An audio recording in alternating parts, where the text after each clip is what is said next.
Hey guys, for more videos on digital marketing, please subscribe to my YouTube channel and press the bell icon. Hello friends, मैं उदित। इस video में हम बात करेंगे SSL certificate की। बहुत ज़रूरी चीज़ है, सिक्योर्ड सॉकेट लेयर। ठीक है, तो अब जैसे मैं ब्राउज़र्स की बात करता हूँ तो पहले मेजॉरिटी ऑफ द साइट्स में SSL सर्टिफिकेट नहीं होता था। फिर SSL आया मार्केट में, लोगों ने लेना शुरू किया जिनको लगा कि उनको रिक्वायर्ड है, उनकी वेबसाइट पे कुछ ऐसी इन्फॉर्मेशन है जो ऑब्वियसली हैक नहीं होनी चाहिए, तो ई कॉमर्स से शुरू हुआ। लेकिन आज की अगर मैं बात करूं तो ऑलमोस्ट हर साइट के पास है ये, ऑलमोस्ट 90%। ठीक है, क्यों है बेसिकली? जो मुझे लगता है इसका रीज़न वो ये है कि जो ब्राउज़र में आप खोलते हो वेबसाइट किसी की भी, जैसे ज़्यादातर लोग क्रोम यूज़ करते हैं, तो क्रोम ने अपने ब्राउज़र को अपडेट करके क्या कर दिया, जो भी साइट अगर SSL के बिना होगी तो लिखा हुआ नॉट सिक्योर।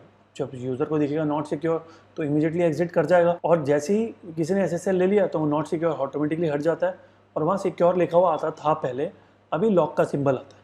इसका मतलब योर साइट इज़ सिक्योर्ड, मतलब कोई पेमेंट डिटेल्स डालेगा या कोई फॉर्म भरेगा तो उसकी इन्फॉर्मेशन हैक नहीं होगी, वो डालने के बाद एनक्रिप्ट हो जाएगी, इनक्रिप्ट होकर आपके पास आके डिक्रिप्ट होगी। ठीक है ना, तो वैसा कुछ SSL का काम होता है करने का। लेकिन SSL का मतलब ये नहीं है कि आपकी वेबसाइट हैक नहीं होगी या वायरस नहीं आएगा, वो बहुत सारी और चीज़ों से भी आ सकता है। ठीक है, जैसे कैसे आ सकता है, आपने वर्डप्रेस की साइट खोली, आपने उसका जो यूज़र आईडी पासवर्ड था वो पॉपअप में आया, सेव करने के लिए पूछा, आपने सेव कर दिया ब्राउज़र में। आप इतनी सारी उल्टी सीधी चीज़ें डालते रहते हो, मूवीज, सॉफ्टवेयर, पायरेटेड, उससे वायरस भी आते हैं। उस वायरस से आपका कंप्यूटर हैक हो जाता है। हैक होने के बाद वो आपके ब्राउज़र की हिस्ट्री में जाता है। हिस्ट्री में जाके मे भी आपके वर्डप्रेस का एक्सेस मिल गया, उसको वर्डप्रेस का एक्सेस मिल गया तो किस चीज़ का एक्सेस मिल गया, वहाँ पे फाइल मैनेजर का एक्सेस मिल गया, फाइल मैनेजर से उसको सर्वर का एक्सेस मिल गया। तो चाहे तो आपकी वर्डप्रेस की साइट और सर्वर दोनों हैक कर सकता है, दोनों डिलीट भी कर सकता है, कुछ भी हो सकता है यहाँ पे। ठीक है ना, तो SSL का मतलब ये नहीं है कि आपका जो साइट है वो वायरस से सिक्योर हो गई, वो तो अभी भी आ सकता है। उसके लिए आपको अलग से टूल्स बाय करने पड़ते हैं, जैसे मैंने रिसेंटली अभी बाय किया है। जैसे बहुत सारे टूल्स हैं, ठीक है, कोड इंजेक्शन बोलते हैं इसको। बहुत सारे जो हैकर्स होते हैं वो कोड इंजेक्ट करके चले जाते हैं। ठीक है ना, तो क्या होता है कि जब आप अपनी साइट खोलते हो 3-4 डिफरेंट साइट से होकर रिडायरेक्ट होकर एक पेज खुलता है। ठीक है, तो SSL is for different thing, और जो मैं आपको टूल बता रहा हूँ उसका ऑब्जेक्टिव क्या है कि अगर कोई वायरस आ जाता है, वेबसाइट हैक हो जाती है, कोड इंजेक्ट हो जाता है, तो उस केस में हर कोई उस चीज़ को टैकल नहीं कर पाता। जैसे मैंने बहुत बार खुद किया, लेकिन क्या होता था कि ना मैंने कभी डेटाबेस का यूज़र आईडी पासवर्ड चेंज किया, ना मैंने कभी cPanel का आईडी पासवर्ड चेंज किया, ना मैंने कभी वर्डप्रेस का आईडी पासवर्ड चेंज किया।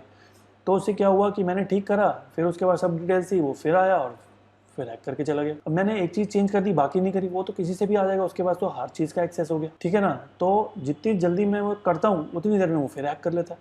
तो उन्होंने कुछ ऑटोमेटिक स्क्रिप्ट डाल दिया कि कुछ भी मैं चेंज करूँगा वो सब पकड़ में आ जाता है। तो इसलिए फिर मुझे पेड टूल लेना पड़ा।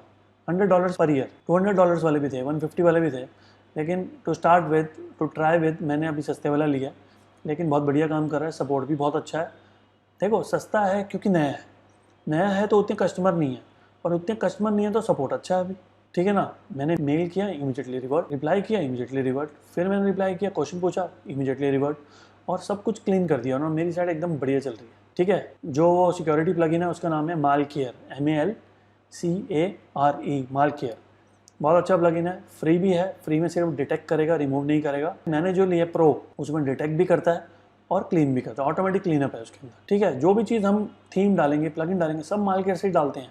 और सबसे बढ़िया बात, जब मैं अपने वर्डप्रेस में लॉगिन करता हूँ तो डायरेक्ट लॉगिन तो होता ही नहीं है, क्योंकि मैंने एक ऑप्शन मालकेयर में चूज़ किया जिसने मालकेयर ने डेटाबेस हर चीज़ के पासवर्ड ही चेंज कर दिए।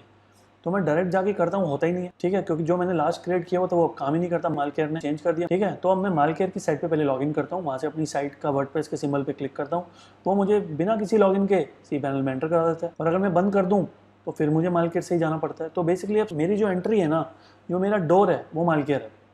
हर चीज़ मेरी साइट में, कोई थीम जाएगी मेरी साइट में, कोई प्लगइन जाएगा मेरी साइट में, लॉगिन होगा, हर चीज़ मालकेयर के थ्रू होगा। तो हर चीज़ मालकेयर में इनक्रिप्टेड। और मालकेयर में अच्छी बात है कि जब मैं मालकेयर से लॉगिन करता हूँ उसकी डिटेल ब्राउजर में सेव ही नहीं होती, तो हैकर हैक ही नहीं कर सकते। तो मालकेयर जैसे टूल जो हैं वो लेना ना बहुत ज़रूरी है। मे भी बहुत सारे लोग सोचेंगे यार हैक होगी तो देख लेंगे, तो मतलब आप एक अपॉर्चुनिटी दे रहे हो हैकर को कि हैक कर ले भाई आके, तो हैक करेगा तो शायद मैं फिर टूल ले लूँगा, अदरवाइज़ तो नहीं ले रहा मैं tool.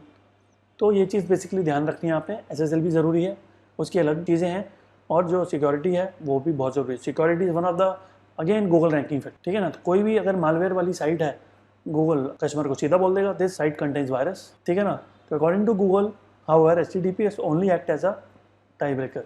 Tie breaker as in Google की एक रैंकिंग फैक्टर तो बोलता है कि जिसके पास नहीं है और जिसके पास है उसको 1 पॉइंट एक्स्ट्रा मिल जाएगा इसका। तो रैंकिंग फैक्टर ही हो गया। अगर आपको थोड़ी भी एडवांटेज मिलती है तो कहीं से भी मिले ले लो, छोटा है बड़ा है वो नहीं देखना, रैंकिंग फैक्टर है ले लो। अब 200 फैक्टर हैं, सबकी बराबर वैल्यू तो नहीं हो सकती। पेज में कीवर्ड डालते हो, हेड में भी डालते हो, टाइटल में, डिस्क्रिप्शन में, हेडिंग में, ब्रेड क्रम में, ठीक है, कंटेंट में, बहुत सारी जगह पे। तो हर चीज़ की वैल्यू तो ना बराबर होती है। टाइटल की ज़्यादा वैल्यू होती है, फिर हेडिंग की वैल्यू होती है, फिर कंटेंट की वैल्यू होती है, ठीक है ना। तो इमेज के ऑल्ट की वैल्यू होती है। हर किसी चीज़ की अपनी वैल्यू है, लेकिन वैल्यू है। थोड़े थोड़े से ही आप उस लेवल पे पहुँचोगे कि आपकी साइट रैंक करेगी। तो इस वीडियो में इतनी बात करेंगे। See you in the next video. Thank you.